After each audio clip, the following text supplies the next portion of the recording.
परिस्थिती अशी की कर्जत शहर हे गोदड महाराजाच्या आधिपत्याखाली अतिशय गुण्यागोविंदाने या ठिकाणी सर्व समाज एकत्र राहतो. परंतु मला सुद्धा एक गोष्ट माहीत नव्हती.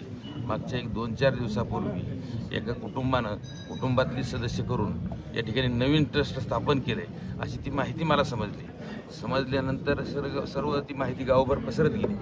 परिस्थिती अशी आहे की त्यांना ट्रस्ट स्थापन करायचं होतं. सर्व गावकऱ्यांना विश्वासात घेऊन सर्व जाती धर्माच्या लोकांना त्या ट्रस्टमध्ये समावेश करून हे ट्रस्ट स्थापन करायला पाहिजे होतं. पण त्यांनी असं कुणालाही माहिती नव्हता गपचिपच या ठिकाणी हे घरगुती ट्रस्ट म्हणलं तरी ह्याला काही हरकत नाही, घरगुती ट्रस्ट स्थापन केलं आहे. हे त्यांनी स्वतःहून हे ट्रस्ट विड्रॉल करावं किंवा कॅन्सल करावं असं मी एक कर्जत नगर पंचायतचा उपनगराध्यक्ष या नात्याने त्यांना विनंती करतो.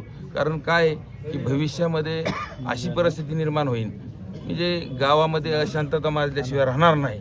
आणि माझे अजूनही तुम्हा सर्व मीडियाच्या माध्यमातून कर्जतच्या या गोदड महाराजाच्या ट्रस्टच्या संदर्भामध्ये या कर्जतला 2 आमदार आहेत. त्यातील एक महाराष्ट्र राज्याचे सभापती राम शिंदे आहेत आणि दुसरे जे आमदार आहेत ते रोहितदादा पवार आहेत. यांनी दोघांनी मिळून या विषयामध्ये जर लक्ष घातलं तर हे गावामध्ये काही अनुचित प्रकार अनुचित घटना घडणार नाहीत.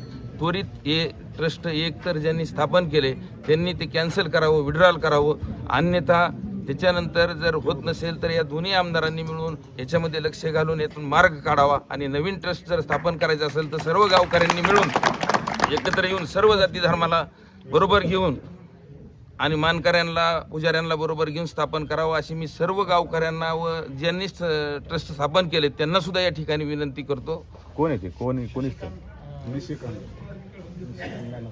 हे असं मला माहिती मिळाली आहे की निशिकांत पाटील आणि प्रदीप पाटील अजून बरेच त्या घरातले एकाच कुटुंबातले लोकांनी मिळून हे ट्रस्ट स्थापन केले. आता काय इच्छा आहे तुम्हाला, काय वाटतं? माझं असं मत आहे आणि गावकऱ्यांची बी लोकभावना अशी आहे की स्वतःहून त्यांनी ट्रस्ट हे कॅन्सल करावं. हे स्वतःहून त्यांनी कॅन्सल करून त्यांना ट्रस्ट स्थापन करायचं तर नगरसभा घेऊन नगरसभेमध्ये किंवा गावामध्ये सर्वांना विचारून सर्व जाती धर्माच्या लोकांना पुजाऱ्यांना मानकऱ्यांना बरोबर घेऊन ट्रस्ट स्थापन करायला हरकत नाही.